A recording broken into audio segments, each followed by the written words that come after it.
Hello everyone. आज हम करेंगे सोर्सेज ऑफ फाइनेंस में लॉन्ग टर्म सोर्सेज कौन से होते हैं। सोर्सेज ऑफ फाइनेंस में पता है short term, medium term, long term होते हैं। आज हम डिस्कस करेंगे लॉन्ग टर्म क्या होता है। इसमें हम देखेंगे कि इंपॉर्टेंस क्या है लॉन्ग टर्म सोर्सेज की। ठीक है, फिर different types of long term sources हम डिस्कस करेंगे इसमें। फर्स्ट ऑफ ऑल कि लॉन्ग टर्म सोर्सेज होते कौन से हैं। देखो, लॉन्ग टर्म सोर्सेज होते हैं जब आपको पैसा चाहिए बिजनेस में इन्वेस्ट करने के लिए। किस टाइम पीरियड के लिए? More than 5 years, right. जब आपको 5 साल से ज्यादा के लिए इन्वेस्टमेंट करनी है तो आप पैसा कहाँ से रेज करोगे? अपने लॉन्ग टर्म सोर्सेज से करोगे। ठीक है, 5 साल के लिए क्या चाहिए होता है हमें? देखो, कोई लैंड हमने खरीदनी है, कोई बिल्डिंग बनानी है, कोई हैवी मशीनरी है, ठीक है, या अपना बिजनेस एक्सपैंड करना है, राइट। एक्सपेंशन या डाइवर्सिफिकेशन अगर आपको करनी है तो उस केस में आप लॉन्ग टर्म सोर्सेज का यूज करेंगे। ठीक है, इम्पोर्टेंट क्यों है? ये आपको आपके बिजनेस को ग्रो करने एज वेल एज एक्सपैंड करने में मदद करता है, राइट। क्योंकि चाहिए ही लॉन्ग टर्म सोर्स किस लिए? कि आप बिजनेस को एक्सपैंड कर रहे हो या ग्रो कर रहे हो, राइट। फिक्स्ड एसेट को अच्छे से प्रॉपर यूटिलाइजेशन हो सके, आपका आपकी बिजनेस की क्रेडिट वर्थनेस बढ़ सके, आपके बिजनेस में स्टेबिलिटी आ सके, इसलिए लॉन्ग टर्म सोर्सेज जरूरी है। तो let's discuss long term sources one by one, जिसमें फर्स्ट है इक्विटी शेयर। इक्विटी शेयर क्या होता है कि जब आप पैसा रेज करते हैं by selling share to the public, जब आप अपने कंपनी के शेयर को बेचते हैं, किसको? पब्लिक को।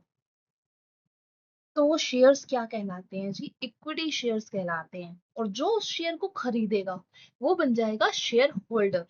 ठीक है, और जो शेयर होल्डर होगा वो एक्चुअल ओनर होते हैं कंपनी के, कि उनके पास शेयर है कंपनी का, वो शेयर होल्डर। और शेयर होल्डर्स एक्चुअल ओनर होते हैं, रियल ओनर होते हैं कंपनी के। ठीक है, ये इसके फीचर्स क्या हैं? ये परमानेंट सोर्स ऑफ फाइनेंस है। पैसा निकल नहीं सकता कंपनी से। जब कंपनी बंद होगी जब ही पैसा देना है, वरना नहीं देना। ठीक है, अब देखो, शेयर होल्डर इन्वेस्ट कर रहे हैं तो बदले में उन्हें क्या मिलता है जी? डिविडेंड मिलता है। जैसे बैंक में पैसा रखने पे इंटरेस्ट मिलता है, सिमिलरली शेयर होल्डर को कंपनी में इन्वेस्ट करने के बाद डिविडेंड मिलता है।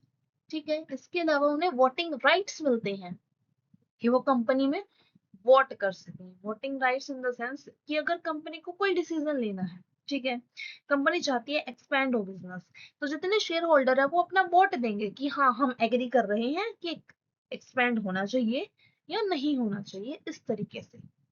ठीक है, तो इसका एडवांटेज क्या है? इसकी एडवांटेज यही है कि कंपनी को वापस पेमेंट कब देनी पड़ती है? वाइंड अप के टाइम पर, क्लोजिंग के टाइम पर। उससे पहले ऑब्लिगेशन नहीं है कि दो वही पेमेंट।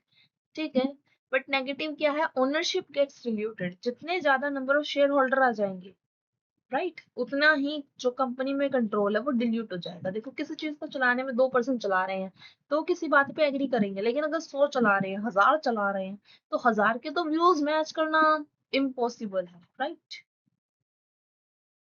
देन नेक्स्ट सोर्स है हमारा प्रेफरेंस शेयर। प्रेफरेंस शेयर देखो इक्विटी शेयर जैसा ही होता है, बस दोनों में डिफरेंस क्या है? इनके पास वोटिंग राइट्स नहीं होते हैं और इनको डिविडेंड जो है वो फिक्स्ड मिलता है। यही डिफरेंस है। वोटिंग राइट्स नहीं है और जो डिविडेंड है वो फिक्स्ड मिलेगा और इक्विटी शेयर होल्डर वालों से पहले मिलेगा। कि सपोज किसी कंपनी में प्रॉफिट 10,000 का हुआ है तो उस 10,000 में से जो उनका प्रॉफिट डिविडेंड बनता है, उनका डिविडेंड रेट फिक्स है, 10% आपको मिलेगा। तो 1,000 2,000 जो भी उनका बनता है वो उनको मिलेगा। बाकी जो बच गया वो इक्विटी का। ठीक है, हो सकता है इक्विटी का कुछ बचे ही ना, हो सकता है इक्विटी का बहुत सारा बच जाए। It depends on different situation. तो इसमें जो रिस्क होता है वो मीडियम होता है, राइट।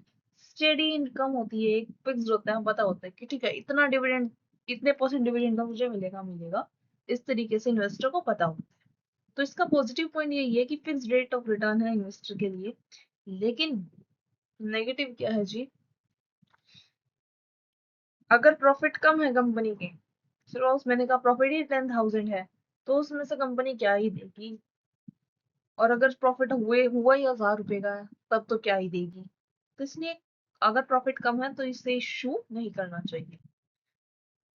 देन नेक्स्ट सोर्स है डिवेंचर। डिवेंचर क्या होता है? देखो, जैसे बैंक से हम लोन लेते हैं, राइट, वैसे ही कंपनी क्या करती है, अब शेयर कंपनी देना नहीं चाह रही तो कंपनी क्या करती है, पब्लिक को कहती है आप हमसे डिवेंचर ले लो जी। ठीक है, वो पब्लिक का दिया हुआ लोन ही है कंपनी को, कि पब्लिक ने कंपनी को लोन दिया है इतने अमाउंट का, इतने रेट पर। उसका रेट भी फिक्स होता है, टाइम पीरियड भी फिक्स होता है। ठीक है, यही इसमें लिखा हुआ है, देखो देखो, फिक्स टाइम होता है, फिक्स इंटरेस्ट रेट होता है। ठीक है, कंपनी को प्रॉफिट हो ना हो मैटर नहीं करता, इंटरेस्ट की पेमेंट देनी ही देनी पड़ेगी, क्योंकि ये क्या है, लोन है जी, जो कंपनी ने किससे लिया है, पब्लिक से लिया है। ठीक है, इसमें कोई एडवांटेज क्या है, इसमें कंट्रोल डिल्यूट नहीं होता। डिसएडवांटेज क्या है, कि एक रिस्क पड़ता है कंपनी पर कि इतना हो। नेगेटिव क्या है, कि कंपनी पर एक रिस्क हो जाता है कि अगर लॉस हुआ तो भी इंटरेस्ट की पेमेंट देनी है देनी है। देन नेक्स्ट सोर्स है टर्म लोन।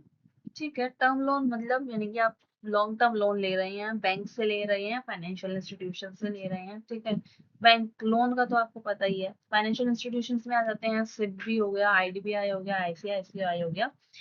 ठीक है, कोलेटरल पर देते हैं, कोई चीज आपको गिरवी रखनी पड़ेगी, लाइक आपको अपने लैंड असेट, कोई भी असेट मॉर्गेज रखनी पड़ेगी, तभी आपको लोन मिलता है।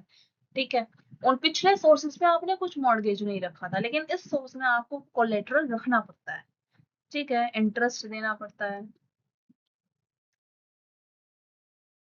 कुछ अदर सोर्सेज भी हैं, पब्लिक डिपॉजिट। देखो, पब्लिक डिपॉजिट वैसे 3 इयर्स तक का ही होता है, बट अगर पब्लिक डिपॉजिट 10 इयर्स का है तो वो लॉन्ग टर्म में इंक्लूड हो जाएगा। ठीक है, रिटेन अर्निंग ऑफ कोर्स, ये भी एज अ लॉन्ग टर्म। देखो, बिजनेस में प्रॉफिट होता है, प्रॉफिट सपोज इतना हुआ है तो इसमें से कुछ पार्ट कंपनी क्या करती है, अपने फ्यूचर के लिए बचा कर रख लेती है जी, कि बिजनेस फ्यूचर में हम एक्सपेंड करेंगे, उसमें ये प्रॉफिट काम आएगा। तो जो ये प्रॉफिट जो बचा के रखा हुआ क्या है, हमारी रिटेन अर्निंग। तो ये भी as a long term source हम यूज कर लेते हैं, कि profit kept in business instead of distributing as dividend.